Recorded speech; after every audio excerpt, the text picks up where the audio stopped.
My beautiful people, my beautiful people, my beautiful people. Welcome back to another lovely episode, the Logical Emotions Podcast / Reactions. It's your dog, it's your brother, man. It's your favorite African-American, Melly Baby.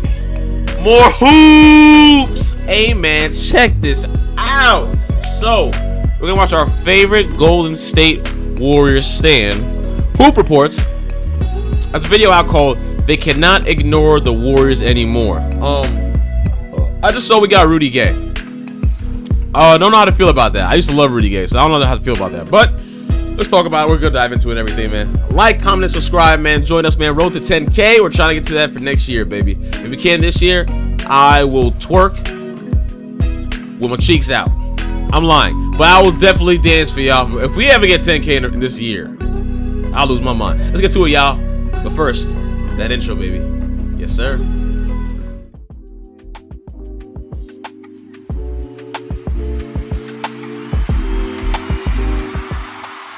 I know somebody got really happy when I said that I would twerk. Y'all nasty selves. Is the Warriors dynasty over? If we're talking percentages here, what's the percentage chance you give Chris Paul to helping Golden State back to the finals? I give them a 1% chance. 1% chance. They've just sort of hit the dynastic wall. They're too old. They're too small. They're too slow. They're too weak. The NBA is caught up. Telling you right now, definitely, except Curry, obviously. Draymond's got to get back into form. Klay's got to get back into form. Wiggins just got to be Wiggins again, because before that situation happened with him, he was rocking. So we'll see, but it's more than just that. For some odd reason, the And Steve Kerr got to stop playing small ball and call timeouts, but I'm not going to get into it. NBA media is still discounting the Warriors left, right, and center, and I just don't get it. It's kind of reasonable. Sure, they were bounced out of the this time. playoffs by a couple of unstoppable people, and sure, even had they advanced, Nikola Jokic and the Nuggets were still firmly standing in their way. Those are both Not gonna true lie. and true. I swear to you, if we ended up playing, oh my God, look at that score. If we ended up playing them after the Lakers, we would have got swept. I have no doubt about that in my mind. We would have got swept. Because Kerr was the only one doing anything. Poole was ineffective. Klay was basically on the other team every time. So deny that, but people seem and Wiggins to be wasn't forgetting really something Wiggins. Important. Ladies and gentlemen, with the season just hanging around the corner, something tells me that the narrative surrounding the group of players from the Bay Area is about to change quickly. Something tells me that, well, they won't be able to ignore the Warriors anymore. Explain how, Hoop.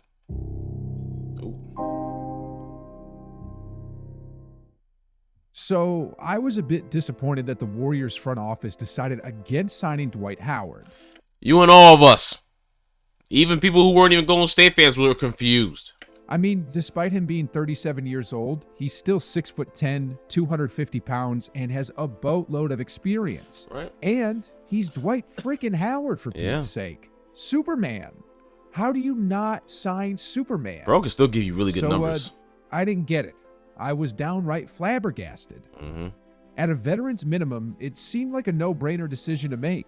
Yeah. Especially since Steph Curry and the rest of the vets have already signed off on it. Yeah. Well, it turns out a huge reason why they decided against signing Dwight was mainly because of this rookie here. Did the office make a huge mistake?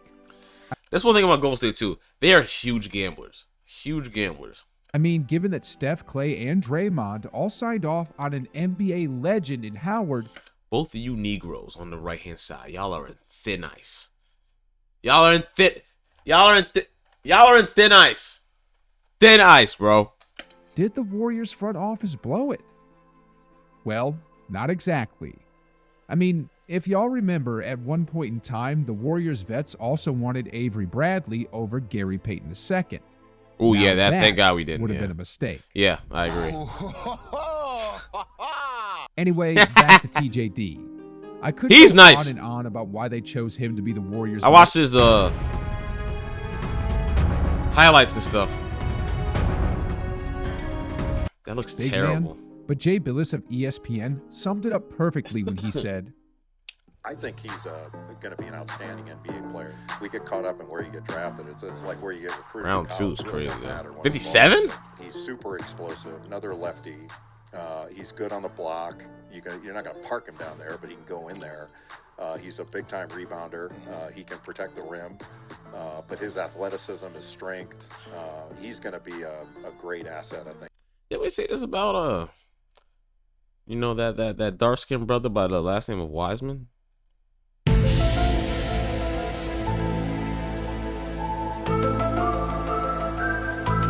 Golden State, if you trade him and Steve Kerr, if you sit there and do this, I'm your daddy, do what I say. So help me God. So help me God. So help me God, bro. For Golden State, and to be able to steal him at 57, that's pretty impressive. You know, another huge perk of getting TJD is the fact that he's going to be 24 years old in 2024. While that may be on the younger side of NBA players, that's actually about the athletic peak of centers in the league. I mean, look, get into the prime, yeah. Dwight Howard was almost 24 when he carried the Orlando Magic to the NBA Finals back in 2009. Anthony Davis was 24 when he averaged a career high in points per game. Giannis was 24 when he won his first MVP award. The point I'm trying to make here is, when it comes to centers who do damage in the paint, age 24 is about as good as it gets. So when it comes to Trace Jackson Davis of the Warriors, although he's a rookie coming into the NBA, standing at 6'11" and weighing 250 pounds, he's going to be a physically imposing beast. And I'll say this too at the same time. Now, I understand him and Wiseman different ages too. That's another context that has to be displayed as well. That the age difference between those two equals the difference in experience as well too. But at the same time though, he's going against the best of the best now. So we'll see how it goes. But the brother's skill set is nice. It is nice, man. I was impressed for sure. But we got to see it first.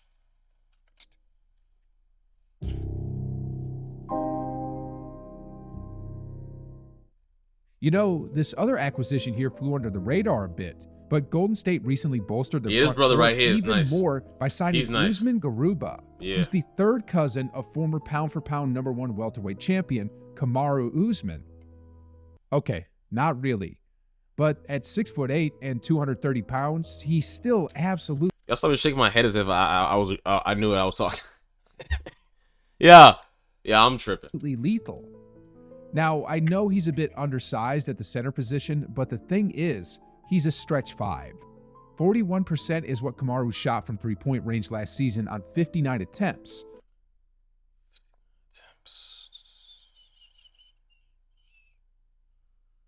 Blocks, 2.5 defensive rebounds. If it would attempted. Minutes played. Yo, the year before that, he shot terrible from 3. Wow. So if he could come in and rebound the heck out of the ball and knock down some threes in limited minutes each game, Steve Kerr will fall in love. There's no question about it. No, he won't. The Warriors' front court has drastically improved. We'll just sit him down. Now let's get to some of the good stuff.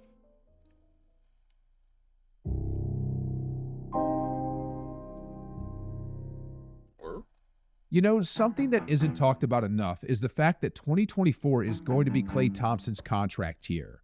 I know he's not hurting for money or anything, but it's a fact that in over 90% of the cases, players play even better in their contract year. I mean, just look at Draymond Green as a prime example. Last season, he was playing for a contract extension, and at age 32, the man literally just had the most efficient shooting year of his career with an effective field goal percentage of 57. When the season begins, I'm going to bet that we're going to see a much different Klay. He's likely going to be a lot more calculated with what he does this year.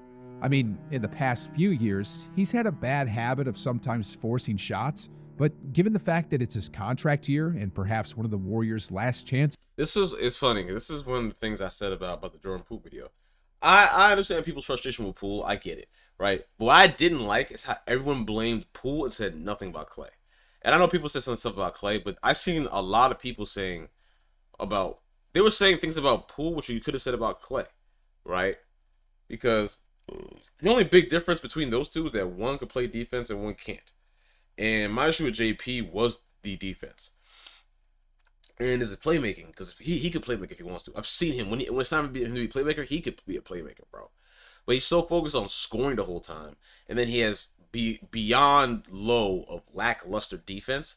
It's like, what do you expect people to not get upset over? Like, Stephen Curry had glass ankles and made sure to become at least a above average defender.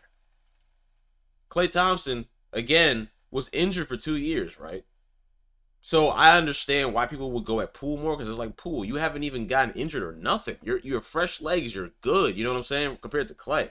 So I get why people are frustrated at Jordan Poole. Don't get it twisted. But at the same time, though, you got to be able to talk about Klay, too, because Klay was shooting some nonsense, bro. A lot. I don't care what his percentage was or none of that. Because when it was time to get out to the nitty-gritty, which is the playoffs, what happened? He was, bro. Of winning a chip, I see him being much more meticulous with his actions on the court, especially given this next point. Oof. Yeah, they're going to have a thing to prove. Steve Kerr is a future Hall of Famer when it comes to NBA coaches, but he should be absolutely embarrassed at this point in time. I mean, in the recent FIBA games, although he didn't have America's top talents on the roster, there's no excuse for losing 3 of their last 4 matches.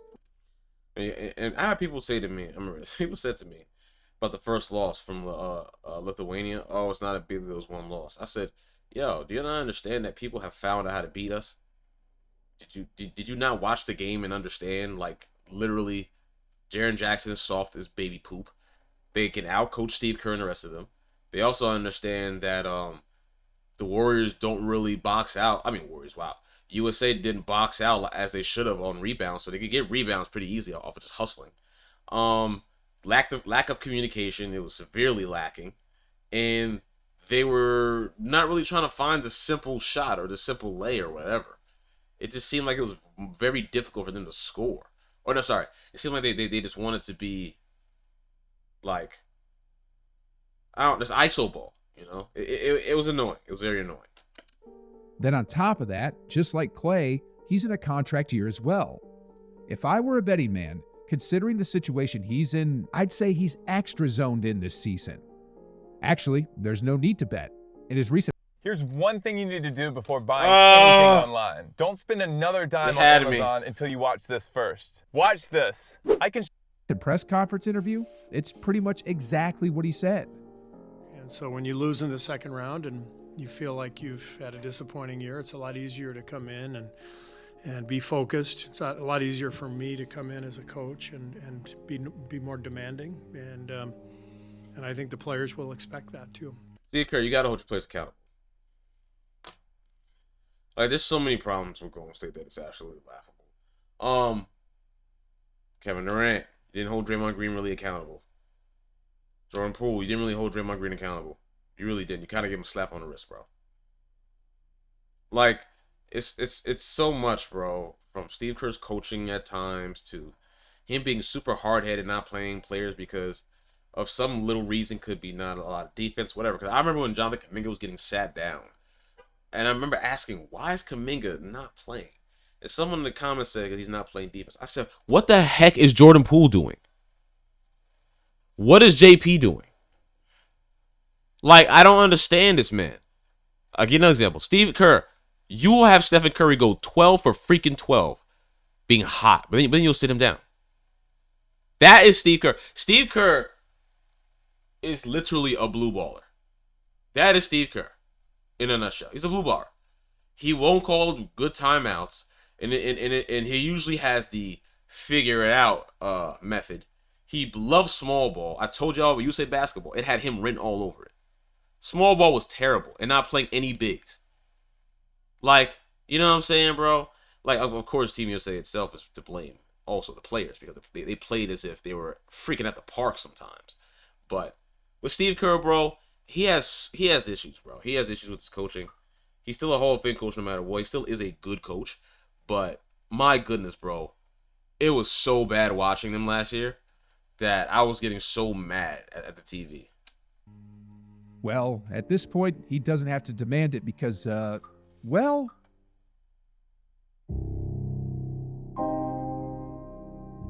Gotta be hungry again. Mm-hmm. The Warriors at this point are hungrier than they've ever been. You know, bringing in Chris Paul might have been one of the best decisions they've made in a while. Not because he's a mid-range maestro, not because his basketball IQ is off the chart, not because he'll elevate the games of young players like Kuminga, but because of his hunger to win his first championship. Then, when it comes to the Warriors' core trio, they're pretty much just as hungry to get back to the mountaintop. I mean, Klay already stated on Paul George's podcast his desire. So last year, I definitely have a bad taste in my mouth still, but that's not the worst thing because now Pause again. I'm hungrier than ever, and I still want to, I want to get back to that mountaintop. Well, my brother, why don't you stop taking low IQ shots? Why don't you pass the ball when needed instead of taking a tough three or a tough midi on someone? Yeah. Why don't you stop putting the ball on the floor about, 10 to 20 dribbles? I don't understand where you thought it was a good idea for you to dribble that much now, but why don't we do that? Why don't we play? I know it's hard for you to play defense, so I can't really say too much about that. But let's be a little bit better on the ball watching. I saw you ball watch a lot this year, a lot. That's all I'm saying, man. That's all I'm saying. Then when it comes to Draymond, here's his desire. Oh, God. And I'll be straight up about it. Like, my goal this year is to help Chris Paul get his first championship. Yeah, okay. Then when it comes to Steph, Don't give a well, darn. he doesn't voice his desires as much. That's a nice shirt. I like that shirt. But a couple of years ago, here's what Steve Kerr had to say about him. Steph's most underrated quality is just how competitive he is. You don't really see the fire that's in him, but you feel it. And when you coach him or play with him, you understand how desperately he wants to win. You can see it in his work ethic every day. You can see it in his eyes.